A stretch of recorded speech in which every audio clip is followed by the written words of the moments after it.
What's up? Hi, all you beautiful cats and kittens out there. I have notes. I'm going to read those notes. JD, plug in your headphones so you don't record the other guests, you idiot. Also, turn on Audacity.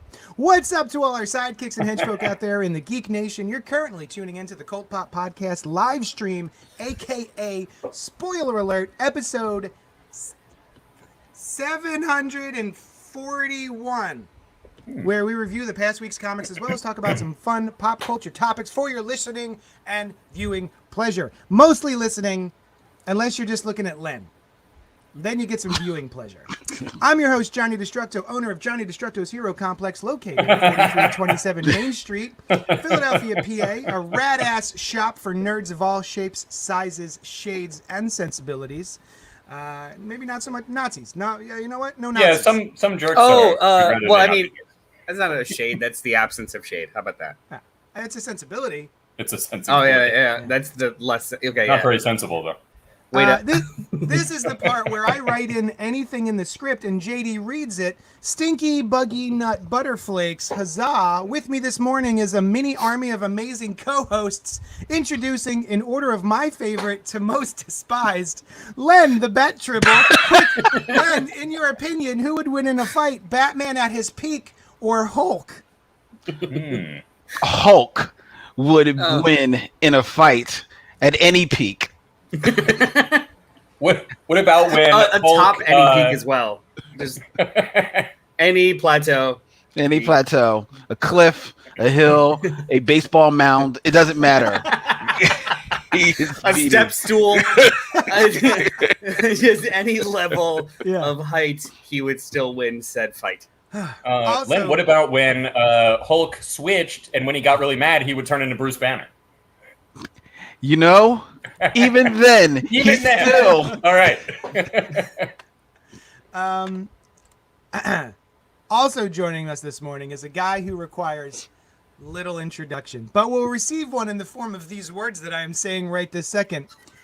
These words right here are his introduction. Brian Lieb, Green Lantern's Kilowog got a puppy. Yeah. What would the puppy's name be? He would also be Kilowog. He would name his dog Kilowog. Yeah.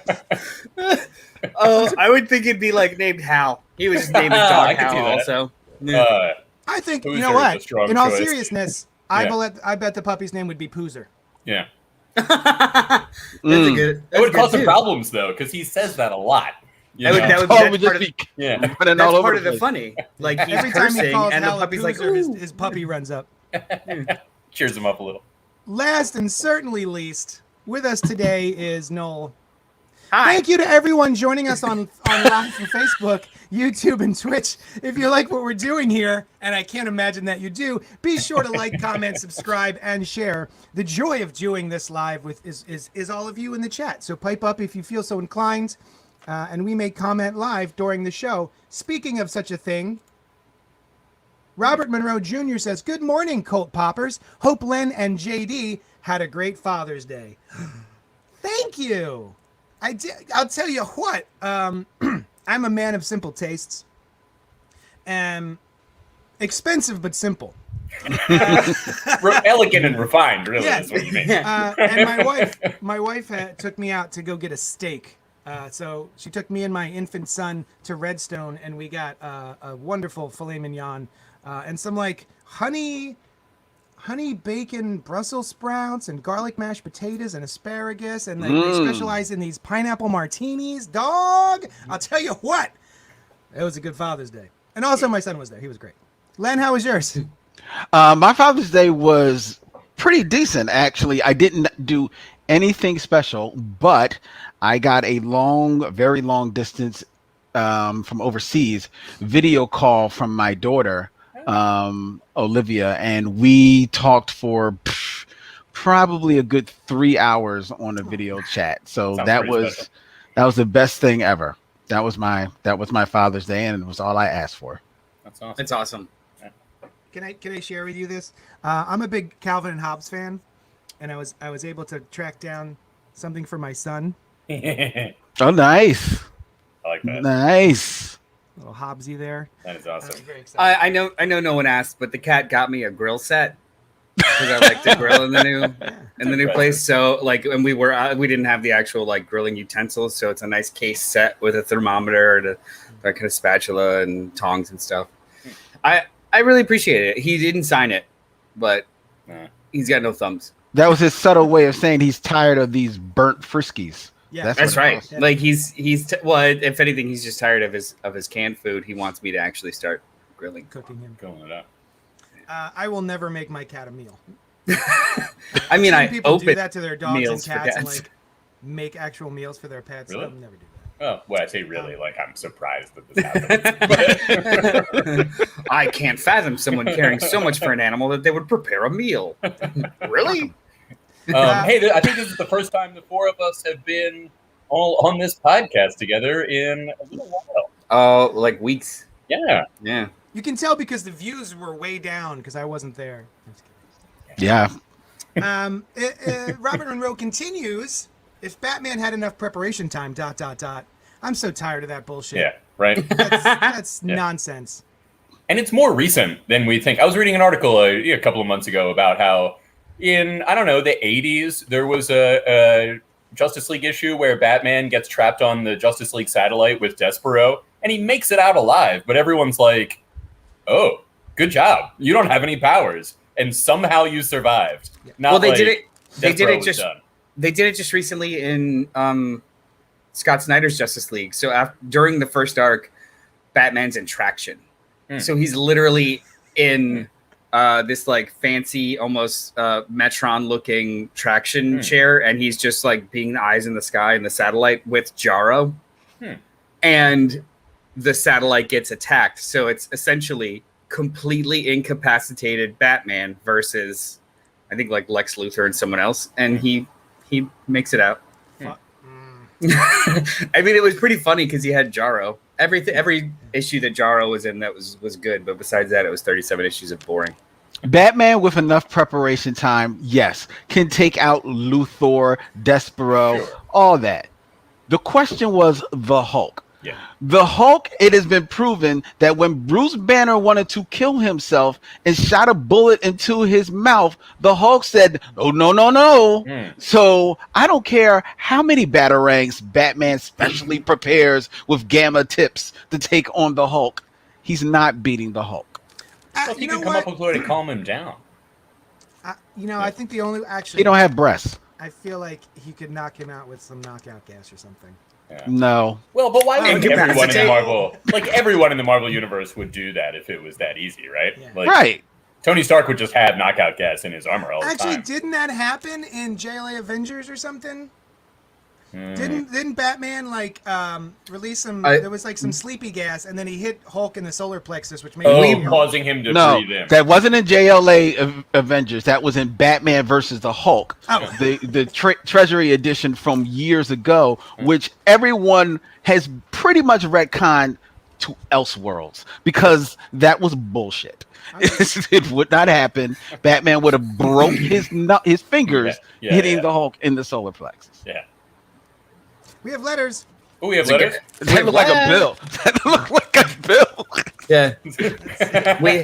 we have bills. If got you a want bill to pay JD's bills, go to patreon.com/JD's bills. Patreon is going the wrong way. They sent us a bill for a donation. We have the solutions to help your business be ready for what's next. Call for more details, 1-855-655-9260. Well, see, that's interesting because in that issue, I felt... They care. With enough preparation time. Hello. What's up? What's going on? Peter, Quagmire, Joe in Cleveland. How you guys doing? Says Action Figure Expert. Oh, you're on the wrong show. Yeah. I'll take whatever we can get. Yeah. You guys want to talk about some books? Yeah. Yeah. Talking about some books. Heroes Return #1 from Marvel Comics, written by Jason Aaron with art by Ed McGuinness. An epic, oversized slugfest between the Squadron Supreme and an otherworldly group of Avengers for the final fate of a whacked-out world of Heroes Reborn. I was I didn't care very much for Heroes Reborn, the series. I thought as an event, it felt strange. There was something about it that wasn't quite clicking with me, and it actually halfway through it felt like this was just supposed to be part of Jason Aaron's Avengers title, and then they were like, let's make it a bigger event, and so they added a bunch of ancillary titles to it and stuff like that. I might be totally wrong. That's just how it felt to me. It didn't feel like an event, really. There was something about it. However, Heroes Return, the finale of this series, which is, I think, 7 issues, and then all these, like, maybe 10 to 15 one-shots.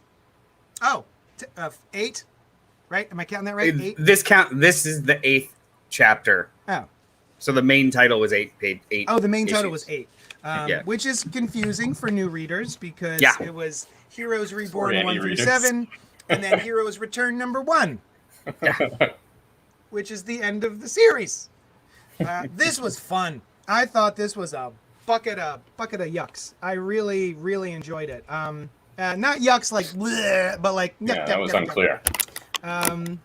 But I thought this was great. I really liked watching the two teams go head to head.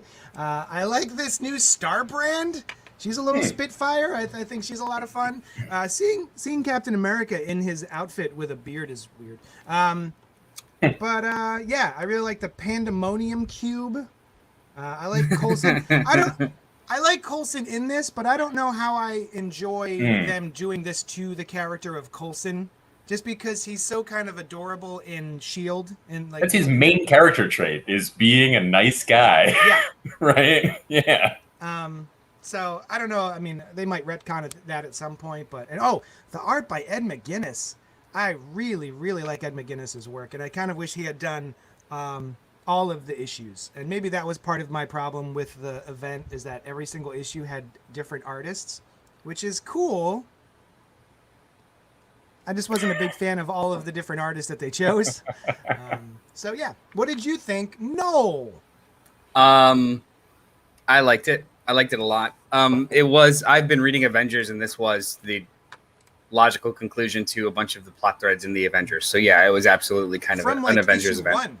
Yeah, they introduced Coulson as like a resurrected agent of Mephisto in like the 5th issue of Avengers. Oh, is Jason Aaron the one that originally made him bad? Technically, I guess. So Coulson died in Jerry Duggan's Deadpool like 5 years ago during Secret Empire. And he just reappeared here. And then you realize he's been resurrected as an agent of Mephisto. So he's not really him. Oh, okay. If that's any consolation. He's a demon in a Coulson suit. Right. Oh, so at any time, if they wanted to, somebody is Coulson's soul. Yeah, anytime that they want to, they can resurrect Coulson to the original version of him. But this is the idea is that when Coulson was killed in the Deadpool comic, I mean, he did a lot of crazy shit, and he was kind of in a limbo. He didn't go to heaven, and Mephisto racked him up and shot him back into the world. But either way, this was a really weird event. The reasons that you didn't like it, JD, are some of the reasons that I actually really liked it. The way that it was structured was a bunch of one-shots about one character of the Squadron Supreme with a small, like, bridging epilogue by Ed McGuinness. So it was like reading a bunch of one-shots, and the only reason why I didn't get sick of it is because it was without a hitch, shipped weekly. Brian Hitch didn't. Shut up. If this was delayed, or I had waited 2 months for the James Stokoe Spectrum issue, or like the thread got lost, then it would not have been as enjoyable. But literally on like clockwork, every single Wednesday was a new issue of Heroes Reborn, and I was able to just kind of keep with the momentum of the story, because the actual plot only is like 2 days, 3 days. Right. It was a really, really brisk and fun read, and being able to keep it on the schedule is what saved it from losing speed with me. I liked it a lot. Yeah. Len. Why is Thor back in his original costume for some reason? Because he didn't go through all the stuff. So they're still in, during this issue when they're fighting, they're still in the Heroes Reborn universe. And he so I went to look never at it had the afterwards, change. and he still doesn't have a beard. That's just be an artist thing. I thought there might be a reason that he was in his original costume. No. Okay. It's not until the very end of the issue that they don't, Yeah. that they aren't back to normal. Len. Oh, sorry, I missed that. I was trying to stay awake through Noel. This Oh my god. Take that note. So you see, I want to talk about the lettering. No, actually, I enjoyed the lettering in this book. It is one of the few aspects of this book I did enjoy. I did not like this book at all. Well, hold on. This issue or like this series? Series. Well, here's the thing.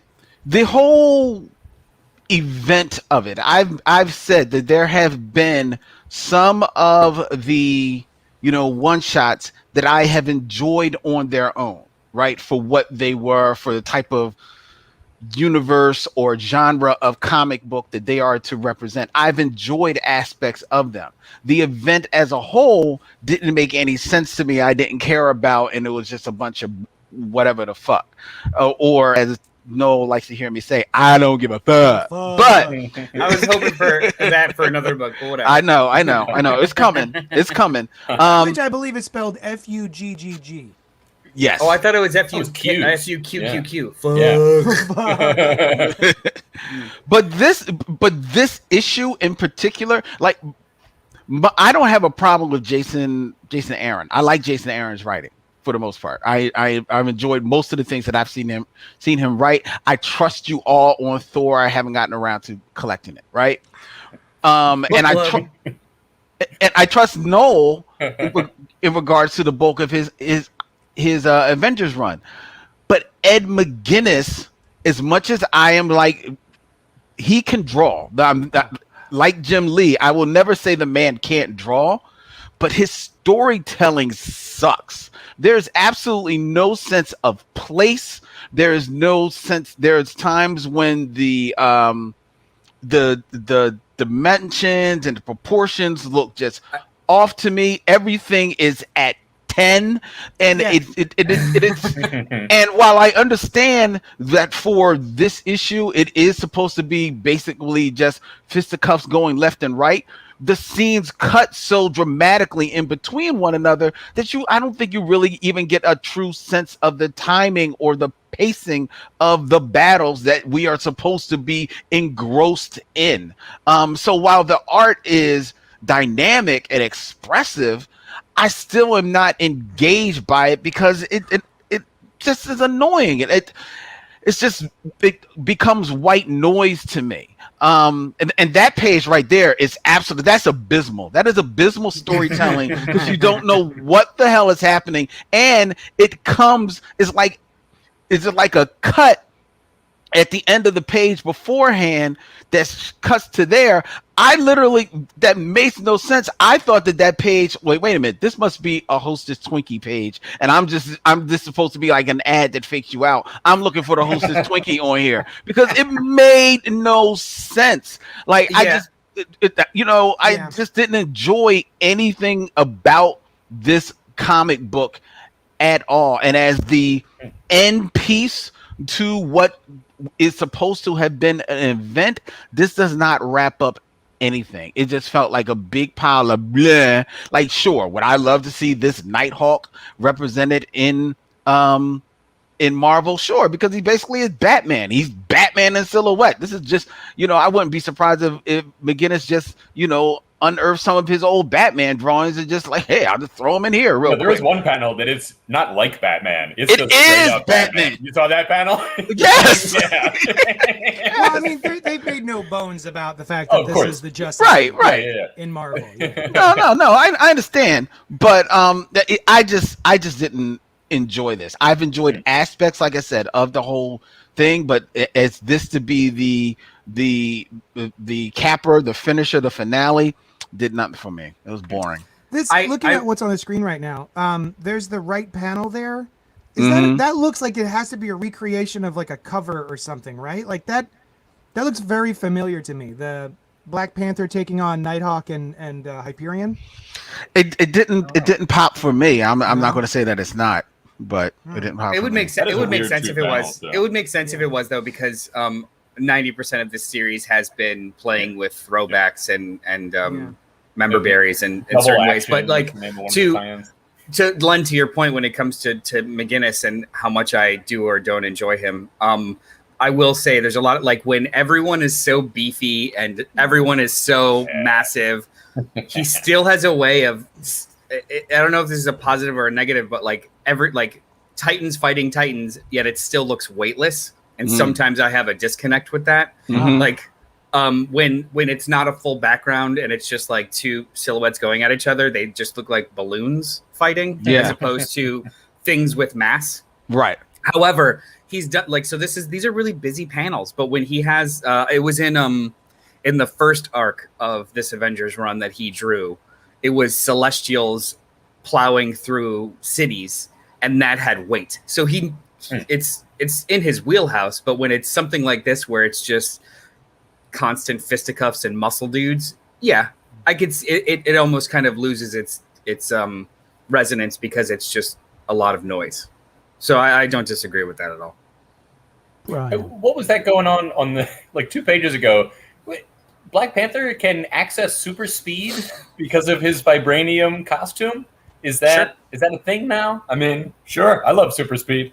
And also, you mentioned earlier, JD, beards. Why don't those look right? Right? Like, give any character with a mask a beard, and it just looks bizarre. Yeah. I don't know why. Like, Green Arrow looks good with a beard, but he's got the little domino mask. Yeah, it's just a domino mask. Yeah. It's strange. The Crimson Dynamo looks cool with a beard because he's Russian, so it's just beard domino mask. Yeah, maybe it's just what I'm used to, right? If Captain America always had a beard in his mask, maybe it would not look weird to me. A Mickey Mouse, Mortimer Mouse thing. But I agree with a lot of what you guys said. It was a fun issue. It was a good tie-in. I think wrap up. I think they left a few interesting threads. Like, Glenn, you mentioned Nighthawk in this universe.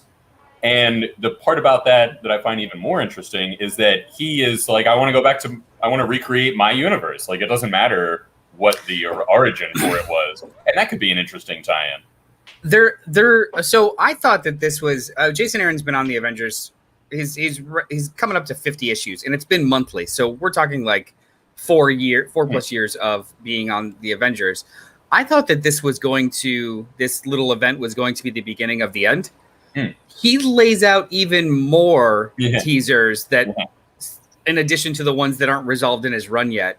So I was almost shocked at the end of that with like, oh, we're teasing 3 more big arcs that are probably going to be coming in the Avengers books. And it's like, Jesus, are you planning on being there for another 5 years? Because there's a lot going on at the end of this. Yeah. Oh yeah. It's going to we've got the Council of Mephistos. We've got Nighthawk. We've got we've got the She-Hulk stuff. Like it's all going to be resolved in 4 issues. Everybody, bye. You won't see it coming. No, I think it's like a reaffirmation that he's going to be on this book for even longer. And that's pretty cool. Speaking of the Council of Red, with the group of Mephistos, now I love a good group of alternate versions of the same character, and that is awesome.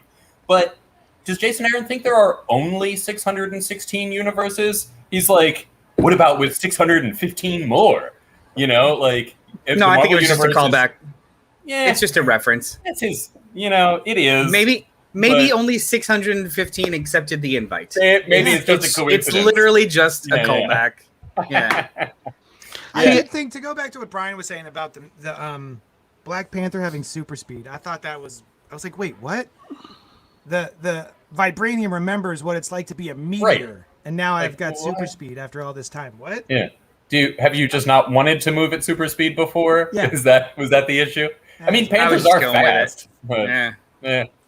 The only reason the Council of Red thing didn't do anything for me is because we've seen this before. Yeah. We've seen multiple, we've seen a council of reeds. We've actually seen Which is a awesome. council of reeds. So like, Well, I mean, that's I've what it's seen, referencing. well, but I'm just saying, Huh. I've Oh, seen it before. Reds. And the Council of Crosstime Kangs, which makes more sense. Both of those things I like the make little more pig, sense that you would have the alternate little- versions. the little piggy guy. Yeah, he's fun. Yeah. He's my favorite. Of The, course. Spider Ham. Somebody get. Pork Festo I should or have something? asked. Should have asked. Yeah. Festo. I should I have guess asked maybe for a Meat commission of Festo. him. He's Meat Yeah. Festo. Ooh, that's good. Anyway, I'm surprised to hear Len not liking this art, man. I even just flipping through it now, I love it so much. But to each our own. Shall we move on? Let's do it. Please. Let's do it. Infinite Frontier #1 from DC Comics, written by Joshua Williamson and art by Germanico. When our heroes saved the multiverse from Perpetua in Dark Knight's death metal, everything was put back where it belonged. And we do mean everything. All the damage from all the crises was undone, and heroes long thought gone returned from whatever exile they had been in. Most of them, at least. Alan Scott, the Green Lantern from the Justice Society of America, has noticed some of his allies are still missing in action, and he's determined to find them. There are others, though, who would rather remain hidden than explain themselves, like Roy Harper, a.k.a. Arsenal, a man who should be dead, but now is not. Plus, what does all this mean for the DCU's place in the multiverse? On opposite sides of a dimensional divide, both Barry Allen and President Superman ponder this question. Not to mention the dark side of it all, or a team of multiversal heroes called Justice Incarnate! Exclamation point.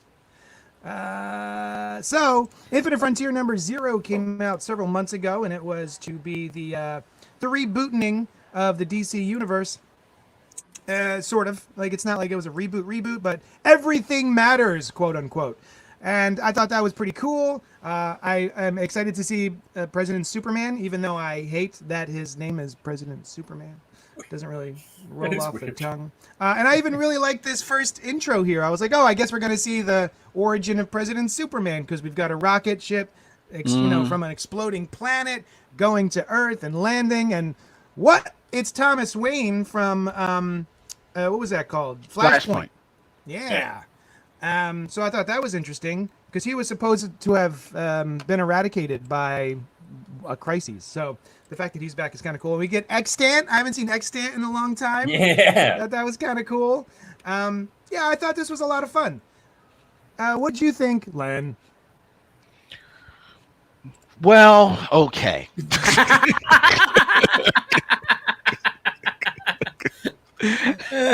I knew you were coming to me. So listen, I went in this with,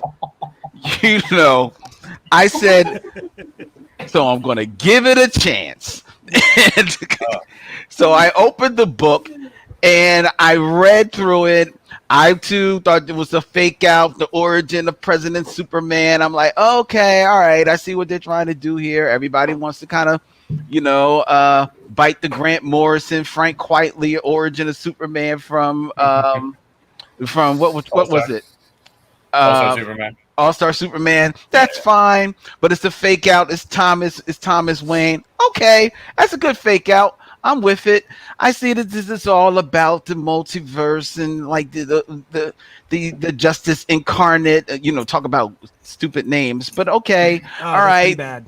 They're kind of like watching everything, and I'm reading it. I'm reading along. And Alan Scott's back with his son. I'm like, okay, the art's a little engaging. All right, it's okay. All right, I'm on for the ride.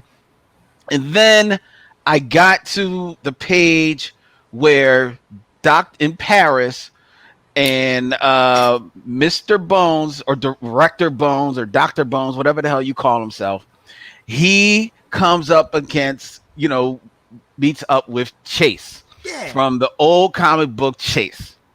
And at that point, I said, okay, now you've got me, because I love myself some Chase. Great. I was like, wait, you got a problem with this? I love myself some Agent Chase. I'm like, all right, I'm here for this a little bit. Now you've piqued my interest.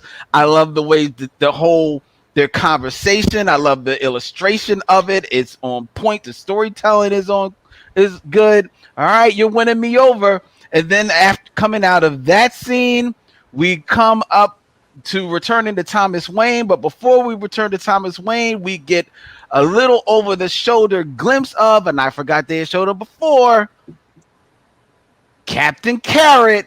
And now I'm like, now this is a party. Oh, all right. Oh, you had me there in the beginning. Yeah. I'm not gonna lie. Oh man. And I'm reading through this and I'm like, all right, I don't know where this is going. I have absolutely no idea where this book is going. Okay, I'm kind of interested here. And then we get the ultimate callback to Barry Allen's Flash meeting up against an apparently Omega level psycho pirate. Mm-hmm. And while this definitely feels like, okay, maybe we're just going back over some tires that we some tracks that we have passed over before, I'm in for the ride. And it looked kind of sweet. That's a dope costume. It's a Yeah. dope costume. Like, yo, I was with it. Then Roy Harper, they're finally doing something. They're doing something with him. I don't know where it's going, but they're leaning into all the shit that he's had to deal with on his whole life. So I'm like, so because everything matters, that makes sense. The last page, that didn't do anything for me, but I know it did something for a whole bunch of people. But I was already locked in, so I'm like, this is a good intro. I'm with it. Nice. It was fun. Nice. Yeah, I like the idea that he made a big deal about why was I resurrected. He wasn't. That's so cool. He's a Black Lantern. Yeah. And I really like what was happening because this is one of the first times where a multiversal event has happened and everybody knows about it. Exactly, including the humans. That's what I mean. Right. Like all the civilians know about it. Yeah. They had done a really cool. Was that a Brian Michael Bendis thing? I think with Jessica Jones, there was some sort of multiversal event in maybe it was Secret Wars, and afterwards in the Jessica Jones series, there was a dude who woke up who had a certain family when he went to bed. And then because of the multiversal event, woke up with a different family. Yep. Yes, I do remember that. Yeah. That was yeah. It's about time someone is touching on that. I thought that was really cool. So I like that everyone is dealing with that here. And, of course, everyone knows exactly what happened, but you have a contingent of people who are like, no, man, the Earth's flat. You know what I mean? You get the deniers, you get the conspiracy theorists who are like, none of that ever happened. That's just the government trying to control you and put chips in your dicks or something. Even more recently in DC Comics, did anyone else finish the Greg Rucka Lois Lane No. miniseries? The larger plot point towards the end of the book is people feeling connections to previous multiverse lives and having Renee knowing this other agent because in a other version of a multiverse that was like having like almost phantom emotions or phantom feelings and stuff, which was kind of in line with this, like, of all of these things that are folded on top of each other. And Bendis started playing with it too in Young Justice. Well, just to and this is real quick, to be fair, the first time that this type of thing was really touched on was in the Eisner Award winning one-shot story in Astro City years ago, where really good story. Kurt Busiek did just one story about this guy who remembered having a wife and having to deal with it because of some crisis level event. And then real cool, just a real capper, this happened probably this story was easily 20 years ago, right? That's how long Astro City has been going on. And as recently as about maybe the last 5 or 6 years, Kurt Busiek returned to that character. now 20 years later, and he runs a support group for people I heard about that. whose lives have been affected by all of these crisis level events. But the capper in this story is that all of these people have lost people who have died in these events, and it comes to light in this story from that while he runs this, he's dealing with a person who technically now was never there. Yeah. And they feel some type of way because they almost feel like he was lying to them about what he was dealing with. You're dealing with somebody that really was never there. We're dealing with some actual loss. And the whole story, it's like about a 3-4 issue story, is about how all of these people come to deal with that aspect of it. It's a really, really dope story. That sounds awesome. I will read Astro City when they finally collect it again. That would be nice. They're all It's out of collected. print. No, I'd love to have it on my they're not. bookshelf. They're all collected, but it's an astronomical costing scavenger hunt to actually read it in any kind of cohesive order. Yeah. Oh, well, if you want to do that, that's fine. If not, I'll lend you. I have every single Astro City Oh, trade. dope. Oh, that's cool. Yes, I'll take it. All Oh, right. and we're introduced to a new Earth, Give me Earth the first Omega. Yeah. Has no vibration and no frequency. That's an interesting thing, because that's always what the Flash's travels have been about. Is the I just change my vibration to this Earth. That's an interesting DC continuity twist. And Yeah, also, I like he commented on that too. It's not Mhm. like just running further. yeah, Right?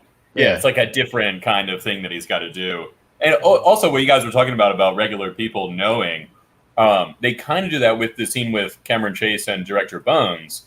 That he's just sitting there. He's a guy with a skull for a head. And and one gives no a shit flesh, now. and everyone's like, "Yeah, it's fine."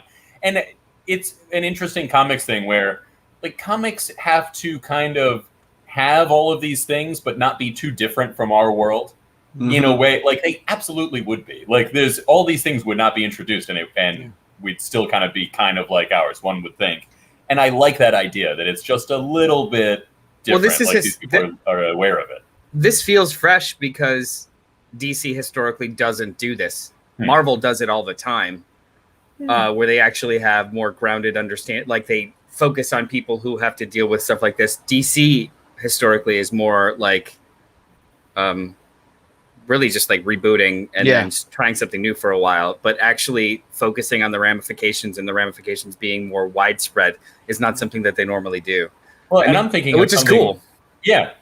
I'm thinking of there was a miniseries that Marvel put out a while ago called Big Town, and it was hey, what if Reed Richards' inventions actually affected the world? Yeah. And that kind of thing. Why wouldn't they? Why he creates all these crazy things and then is I'm done with that. I'm gonna create a different new crazy thing. Even just things probably wouldn't have cancer anymore. Right. You've Yeah, got all of these, teleportation would be Omega common. level, geniuses. More on this book, I liked it.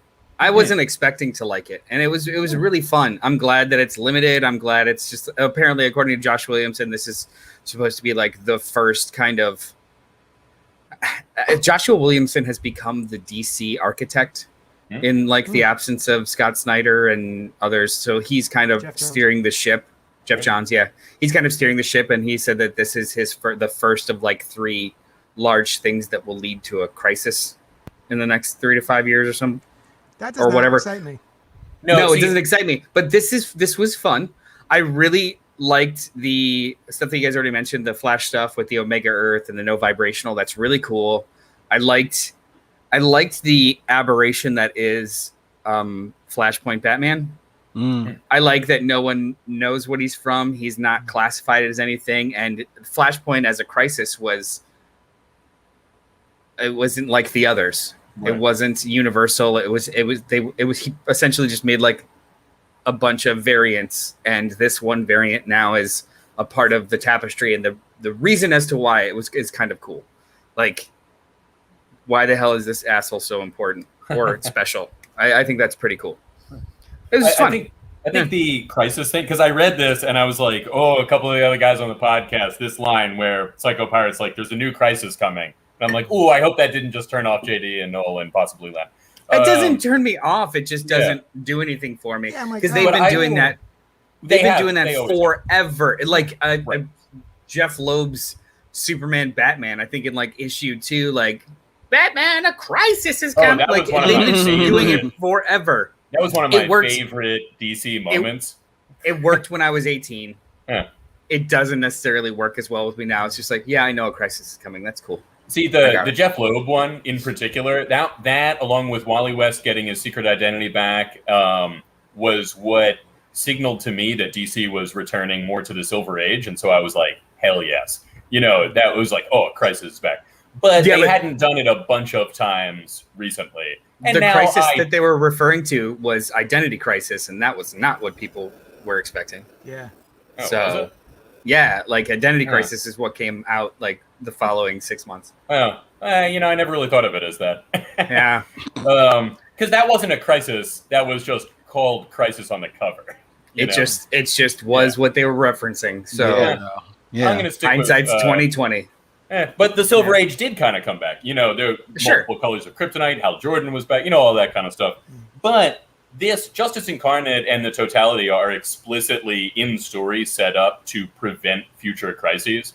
So when they said there's a new crisis coming, at first I was like, oh, don't do that. And then I was like, oh, wait, maybe they won't do that. Like that's the whole point of it is that they're trying to prevent this new crisis. What are they gonna call it? The Totality Crisis? Crisis of Crises? I don't think any of them Crisis have on just been Infinite called Crises. crisis. Wait, can we run really quick before we move on to the next book? What are all the crises? It's Crisis on Infinite. Well, there's Crisis on Earth 2, which is the first meeting of the Justice Society and Crisis Justice on Earth League. 2, got it. Then they did a Crisis bunch of crises. That was just like what they commonly Just called list meetings. them for me. Well, no, don't you know the can't. names of You can't. But they all were basically JLA Justice League meetups, so they don't really count. But if you want to count Crisis on Earth 2, because that was the first one, count that, and then the next one you really go to is Crisis on Infinite Earths. Yeah. All right, so that's the first one, and still the best. And then 0 Hour is technically a crisis in time. Yeah, I guess 0 Hour is a continuity reset. They've retitled it since. It's Crisis in Time. Oh, really? Yeah.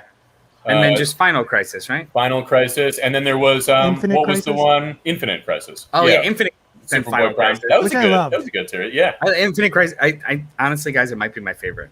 Yeah. Infinite Crisis might be my favorite. Yeah. But it also ties heavily into Crisis on Infinite Earths because I like how it's a meta commentary on Crisis on Infinite Earths and then the sort of like the edgelording of the DC universe. Yeah. We picked the wrong universe to survive, and they went all dark. So I'm hearing from these conversations that's 2 book clubs. We should revisit Infinite Crisis. And that would be cool. We should read the first chunk of Jason Aaron's Thor.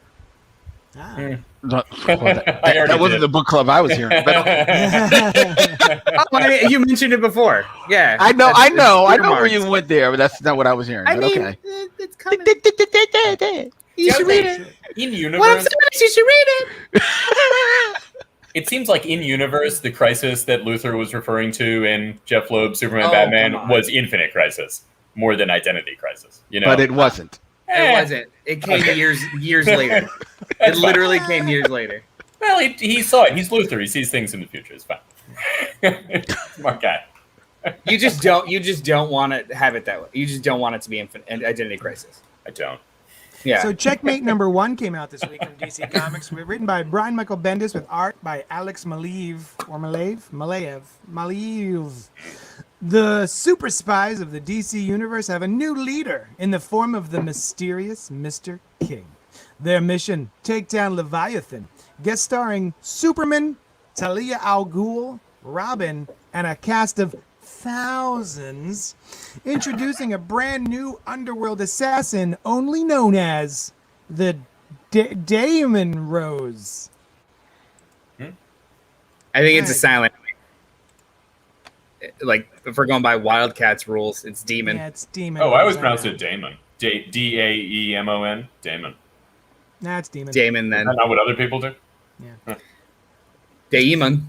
Oh, well. So this is, I guess, continuing Brian Michael Bendis's very sleepy event from a couple of years Which ago. had the word event in the title. Yeah.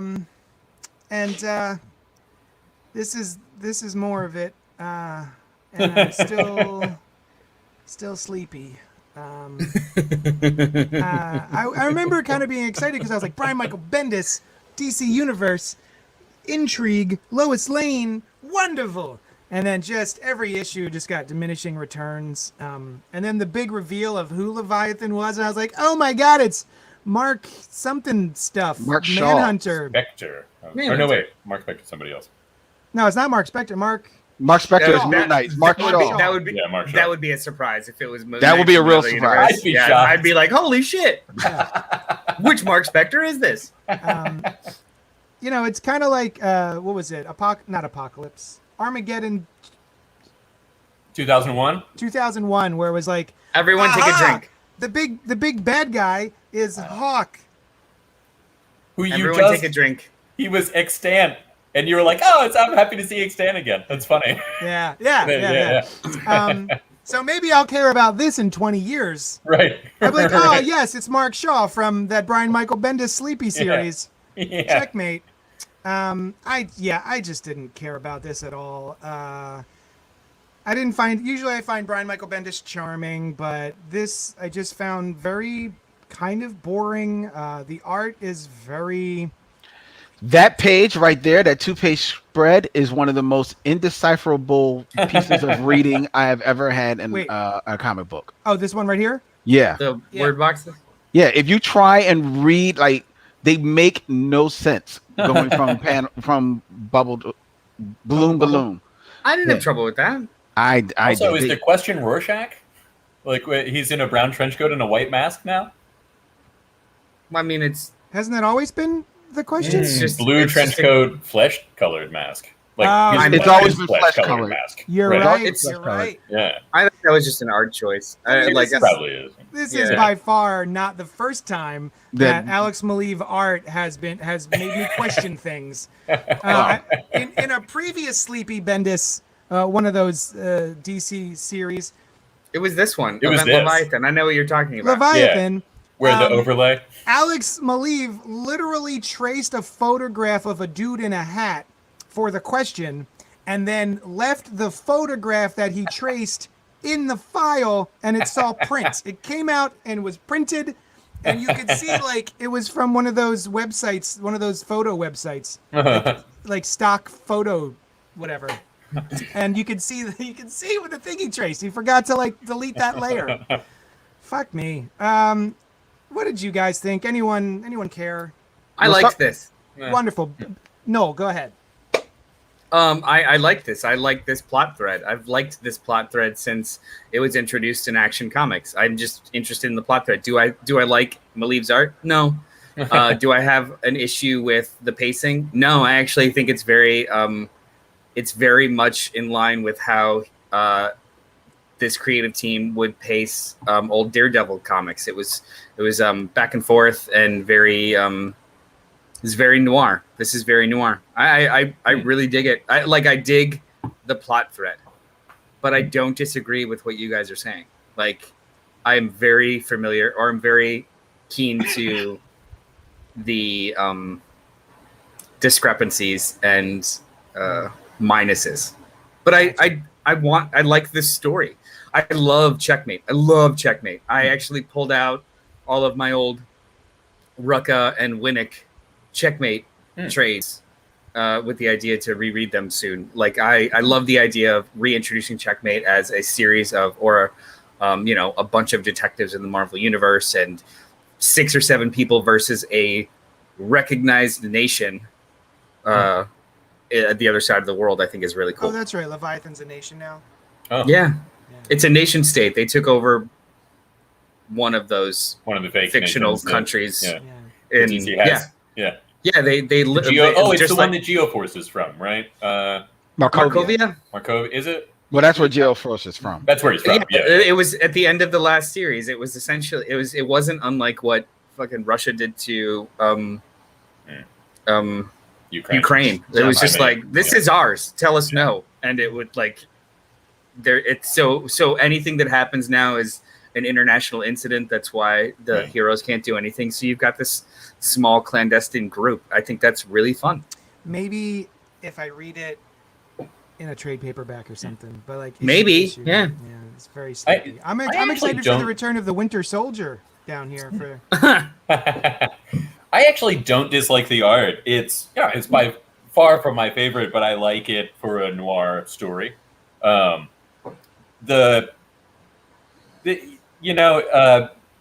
has a voice, and it's here too. Where Lois Lane kind of talks like Ultimate Peter Parker. Who I thought Bendis is great at sometimes, and there are other times when I'm like, it sounds weird. It's a weird sounding thing. I also did not care for, and I am probably the only person in the world that remembers this character, but for Allie being bad. I like that one issue of Superman from the 90s where they discovered she was living in the closet and they try to help her out. She's homeless and Allie? The woman who the delivers lady she this. runs into. Oh, what? I mean, so they did a lot of groundwork in the first series of Leviathan not necessarily being evil. Yeah. Like 90% of the people that are a part of Leviathan are there willingly. It's not as simple as just the baddies. They really all the bad that guys into think the that ground. they're good guys. Yeah, he thought he was a good guy. Yeah. Well, not all the bad guys, but I don't know. I was just like, I don't want to see that. Like, it's just like a small, nice thing that I liked from the 90s, and it was a sweet character, and I'm like, I don't want to. I'm just glad she didn't jump out the window. I thought she was going to jump out the window. Oh, that's the character you're talking about? Yeah, when you're talking to Lois? Yeah. Oh, yeah, I have no idea who that was. It was like 1 to 2 issues where it was like a real world issue presented in to tell you, the reader, about these things. And it was this person who was working at the Daily Planet and they had no idea she was homeless, right? And they're like, oh, this can affect anybody kind of thing. That's neat. And so they help her out, and it was just cool. It's not gonna ruin my day if this character turns out to not be so great.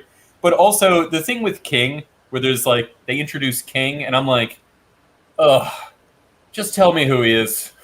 I do not care about the mystery. It's like the Red Hulk from years ago. Back to that. Yeah, I didn't care about that. Like going back to going back to that 2-page spread that Len had trouble with or didn't like. I did go back and I thought it was really cool having the different chess pieces per character and what those chess pieces align to. That's shit that I noticed, which was really cool. The knight, the pawn, the two bishops, it's just really cool. I like the little things like that. Yeah. And also it's like when you showed the page in the office with, what was her, Allie? Just having the blinds down incorrectly, just small minutia like that. I just enjoy. I like there's little things that in the art that I really, really like. That is nice. I thought this was nice. That's nice. And I would enjoy that if I believe that Alex Malev drew that. He didn't draw that. He found a great picture and rendered it for this issue that I enjoyed. And that's why ultimately I just didn't like this book. I don't care. I think Checkmate is a good idea, and I like that they're making Lois Lane a part of that because she is a fun character.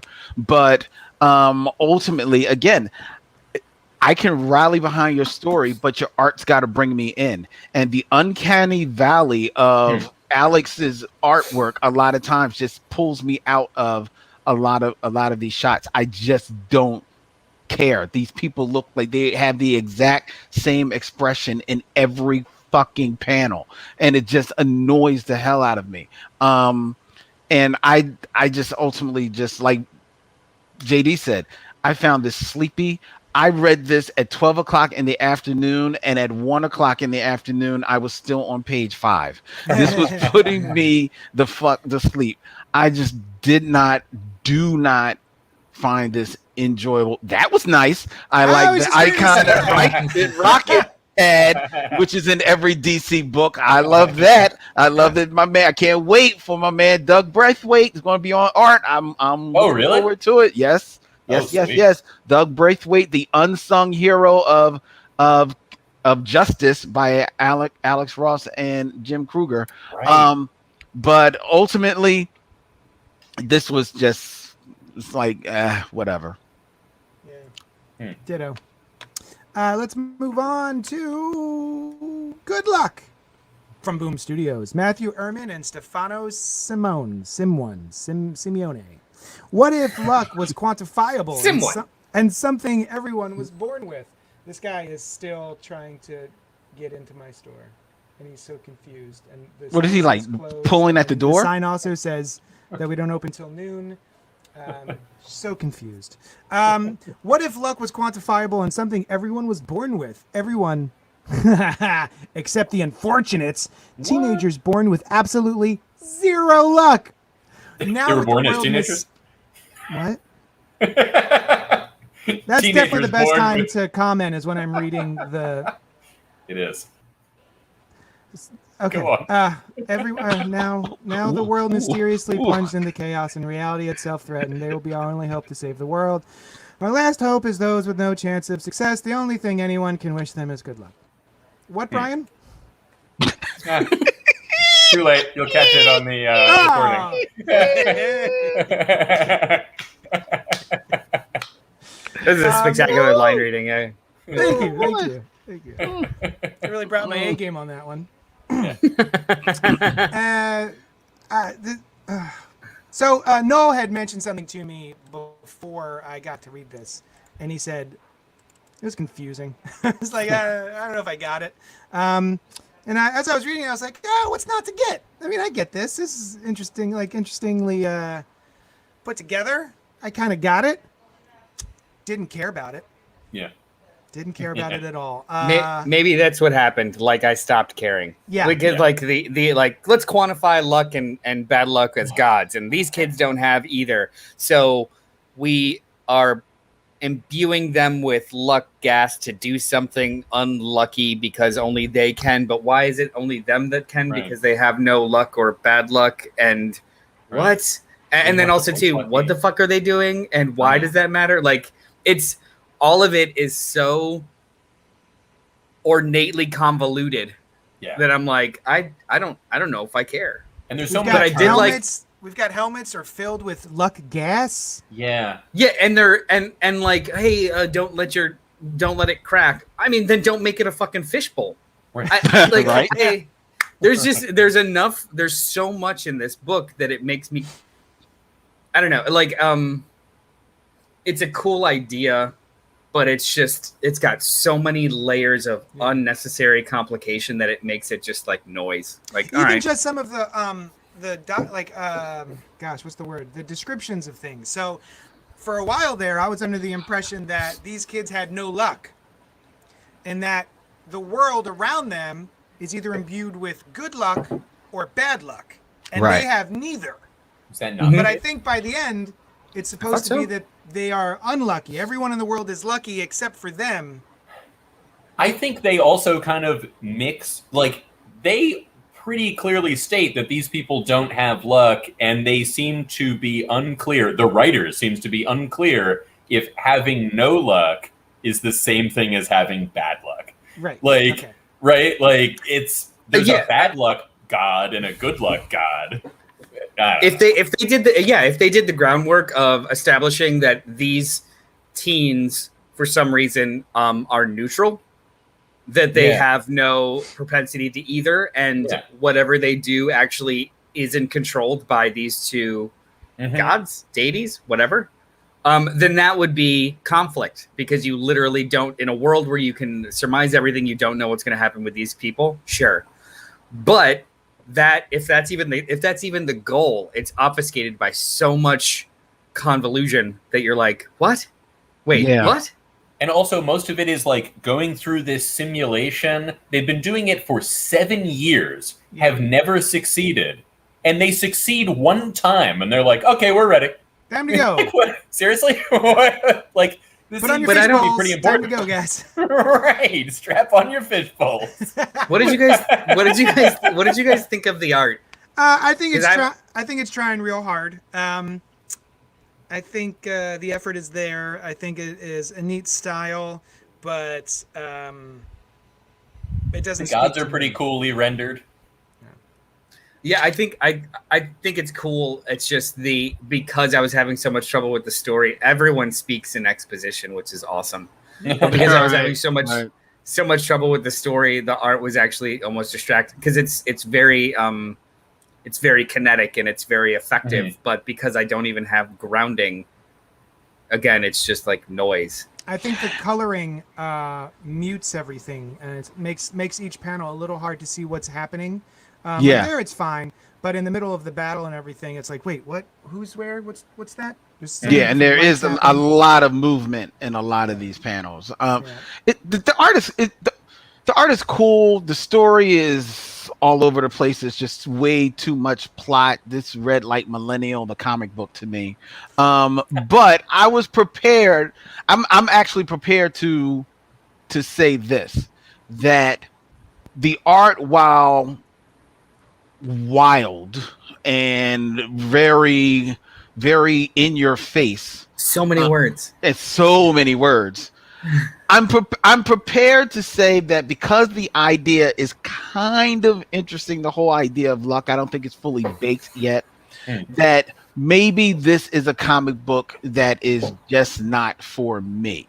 Maybe if I'm a younger age, coming from the world of video games, which this definitely apes a lot of. Actually, a character even references that in the comic book. Maybe if I'm coming at it with that aesthetic as my base, as opposed to just comic book storytelling, then maybe it engages me a little bit more. And I'm prepared to say that maybe this is a comic book that I'm just not the right age to really appreciate.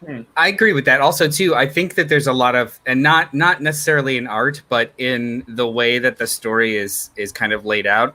There's a lot of manga influence too. Mm-hmm. Yes, tons. In the kind of like everyone speaks at the volume of 11, and they get out so much information conversationally. Like it's a heightened level of discourse that I don't enjoy, so I don't really read manga. Yeah. Where it seems like everyone's just like, oh my god, it's happening! Like, whoa. That's exactly what turns me off about manga and anime too. It's like totally normal.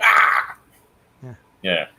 But like the jamming tons and tons of information at you in high speeds is something that usually kind of happens with the first 2 or 3 episodes or chapters. True, but also there is also a lot of times in manga, some type of subtle, for lack of a better word, spiritual aspect to the storytelling as well, which is also here as well. So that's why I'm just, as I read this, did it hit with me? No, but I also read it thinking that, you know what, this is one of the few comic books that I'm reading that I think just there's something here. Maybe it's just not for me. So I think it also has.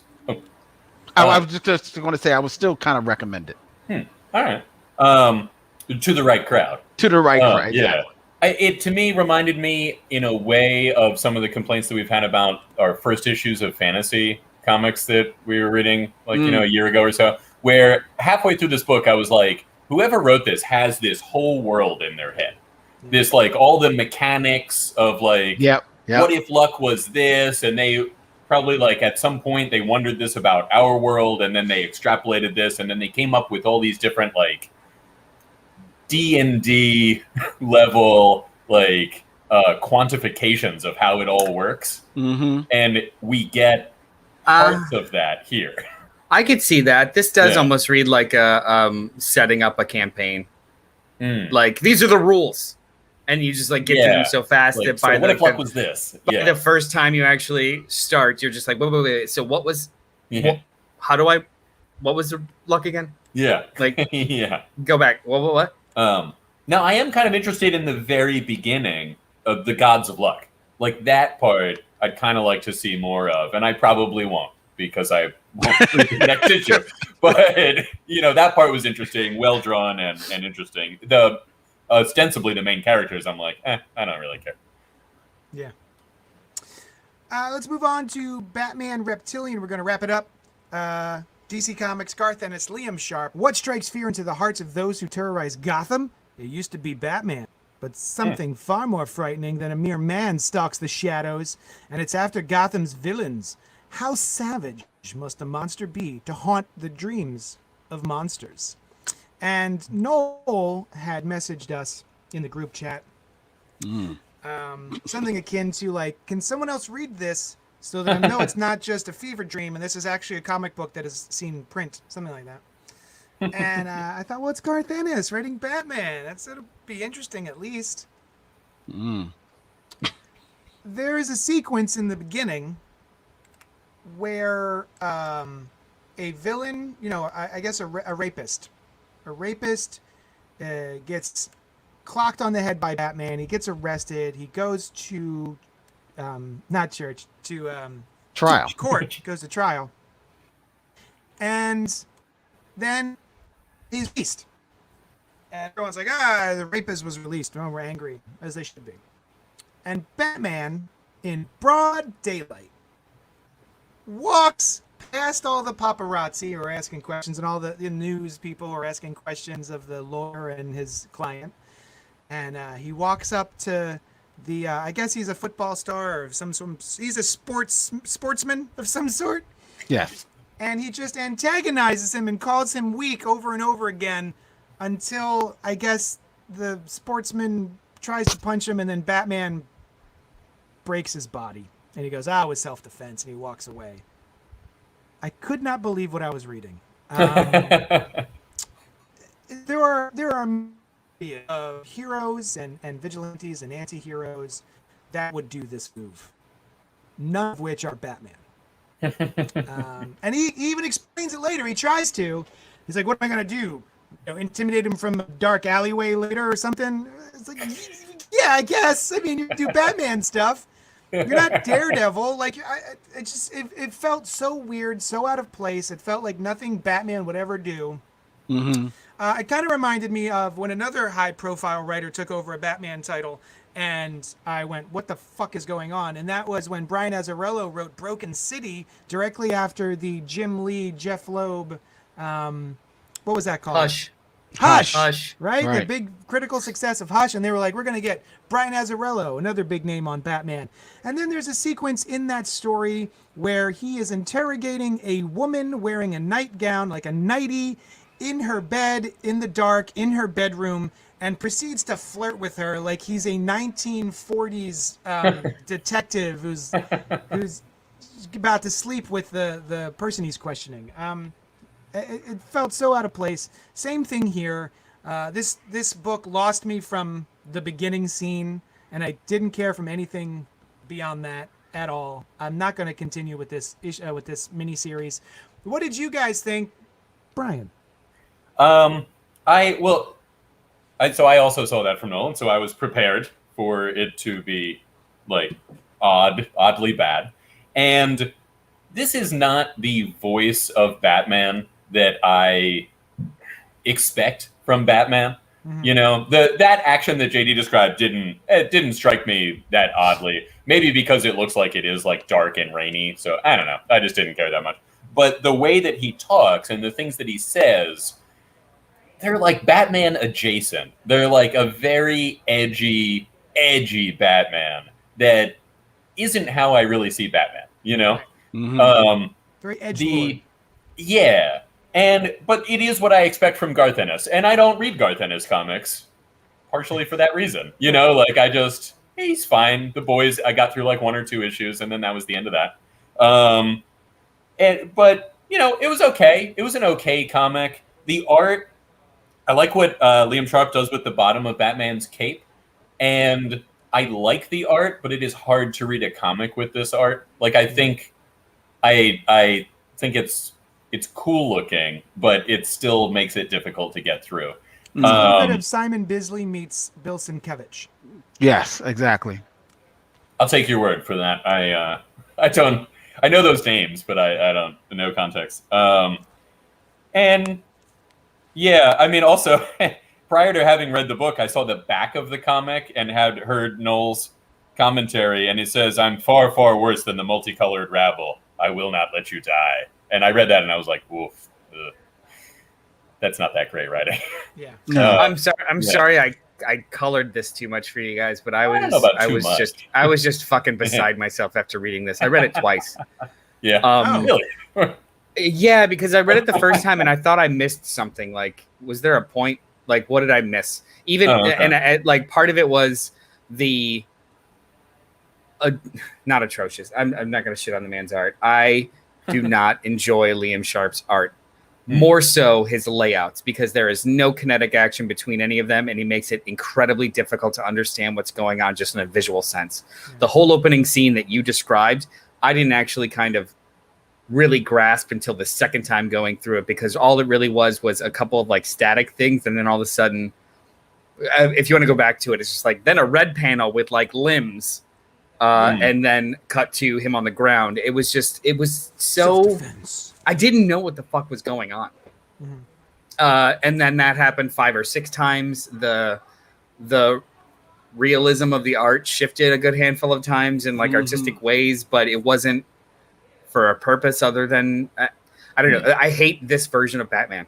Absolutely hate it. Just hate it. This would cause the heroes from Crisis on Infinite Earths to come back for Infinite Crisis to be like, what the fuck is going on? Yeah. Universe we Most saved. definitely. Well, it's not even just that he's an asshole. He makes choices that are opposite of what he needs to achieve. Yes. Like, this is just bad. I like across the board. It just wasn't good, and if it was it's just 6 issues. Usually when I have trouble with like the first issue, it's just like, no, it's just 6 issues. It doesn't matter. I put it in the notes to just drop this. I'm not going to read anything that hasn't already been ordered. Just not. I don't even want to support this in a small degree. I hated this. I hated it. There was I'm trying to think of where it is that he says it. Where Batman later is like, he explains to Alfred why he went out and did that in public, and I can't find it, but it was basically like, what am I gonna do? Like, you know, I think it may be around that page, because Garth Ennis doesn't like writing superheroes. No. But like, we don't like reading a superhero. What should I have done? Lurked on a rooftop and hissed from the shadows? My dude, that is exactly what you do at the very end of this issue, except you're not from a rooftop. You're in his bedroom. You let your informant go, the guy you're trying to get information from, and you like break into his home after he's gone to bed so you can whisper to him, "Remember, Constantine, Batman never kills." And then you wake the guy up, and then you're not there. Like, that's exactly what you've done. Is the thing that you were you're saying, wow, what am I gonna do? This thing? Yeah. It's also upsetting. his whole like sounds nice, but it's really mean threat. Yeah. Whatever. I did like the turn on Batman never kills, but then at the end you realize it's a threat of like, I won't let you die. I will hurt you, but I will never kill you. Oh, all right. Hey, but here's Len the Bat Tribble, what'd you think? Well, first of all, I was prepared to. I mean, yes. Does this sound like Batman? Hell no. This is not the Batman that I know. But I also recognize that this is Black Label, so I'm prepared that maybe this is. It's a different Batman. You know, I don't know how much these books are supposed to be set in whatever fucking continuity. So I'm prepared for this to be, Garth Ennis's Batman, right? But the inconsistency shows up in that this Batman, as we are shown in the beginning, is so pissed that this boxer rapist has gotten off for his crimes that he has to show up basically to embarrass him. He's not there to do anything. It's not like he's going to rearrest the dude, So he's basically there just to show up the dude and embarrass him, and also to beat him up to get his licks on because, as he tells us later, I can't just stand up in the shadows and just hiss at the dude. And yet this is the Batman in this world who we are to believe has let the Joker, the Penguin, and his assorted, menagerie of his rogues gallery get along and get around so much that they can have a coffee clatch, to talk about how they're going to murder him. Like, that's not the same Batman that you just introduced to us in the beginning. Yeah. So I'm like, this inconsistency doesn't make any sense. Then the story is inconsistent because Garth Ennis tells us at the beginning of this book, in this very touching, prologue, that this was a story that he had written originally to be developed with his good friend Steve Dillon, who we lost not too long ago. And if people are familiar with Steve Dillon, you're familiar with a very grounded, down-to-earth art style that definitely sounds like it's baked for Batman, like some big crime story with Garth Ennis and Batman. So Garth Ennis, unable to get Steve Dillon, feels that the person that he needs to get to complete this story, who will fit in right with the tone that Steve Dillon would have brought to this story, is Liam Sharp doing his best Arkham Asylum impression in this what's supposed to be down-to-earth, grounded crime story. I'm like, get the fuck out of here. This makes absolutely no sense. And I don't know where the whole reptilian thing comes in. I think that's going to play out in later issues. I'll never know, because I'm never going to read this fucking piece of shit. Oh my goodness. So I that's 4 no's. Well, I mean, are we going to talk about one more book or no? Nope. Oh, no. I have to, unless you want to do a thunder round, Noel. Yeah, I'll do a thunder round. We got we're good. Len, tell the people what a thunder round is while I. A thunder round is where one of us spoilers takes 60 seconds to give you their take, their review on one of the comic books that we read this week. Oh, well done. Noel, are you ready? Yeah. Well, I'm Tell not. him. Hold on. My watch is still loading. What's the book you're going to do the thunder round on? Oh, yeah. So the book I'm going to do the thunder round on is Vinyl #1 by Image Comics, written by Doug Wagner and Daniel Hilliard. Plastic creators Doug and Daniel return with Eisner Award winner Dave Stewart for an unsettling tale of psychopaths, sweet love, and a serial killer named Walter. Very good. Nice. All right. So, 1, 2, 3, go. So this is the second series of this creative team that I've read. The first one being Plastic, which essentially was, let's come up with a weird way for you to have to root for a serial killer. And it was a disturbing but really well done read, and it was fun. Fun in so much as like watching a horror movie, kind of fun. Serial killer. Yeah, as fun as a serial killer.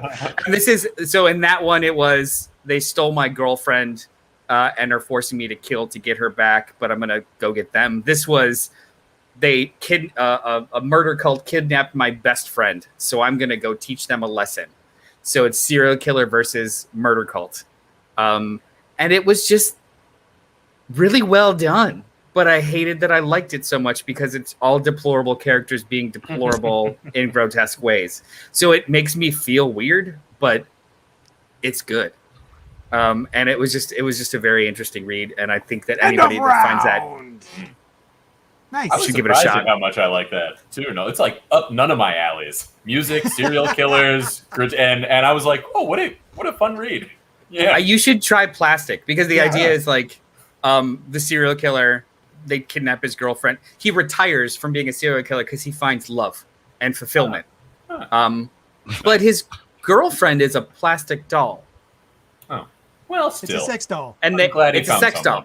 And they kidnap her. And he goes on an action movie rampage for this sex doll that he has a genuine connection with, and it is so wild. Huh. All right. It's pretty funny. And But very I funny. would suggest this book. Yeah.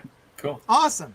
Well, anybody, if anyone wants to help the show out, you can go to patreon.com/JohnnyDestructo. You can like, share, subscribe, do all those sorts of things with the live stream, the podcast. You can find us on Apple, iTunes, and wherever you find podcasts.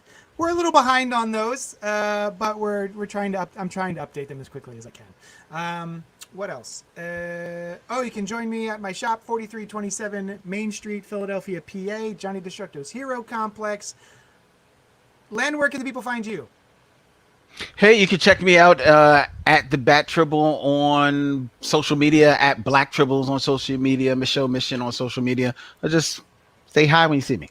Word. Hi. Social media at Mr. Bartocci on Twitter, BARTOCCI. Any of the CultPop channels, just say hello and I will reply. Brian Lieb. I'm at brianliebdesign.com, and if you see any of these other guys, and you just tell them to say hi to me, Will do. Oh, When they see me next I did refresh my website. It's noelthewriter.com. Oh, sweet. Wow. Nice. Yeah. Awesome. All right, guys. Thank you so much for joining us, and we will talk at you later. Da-da!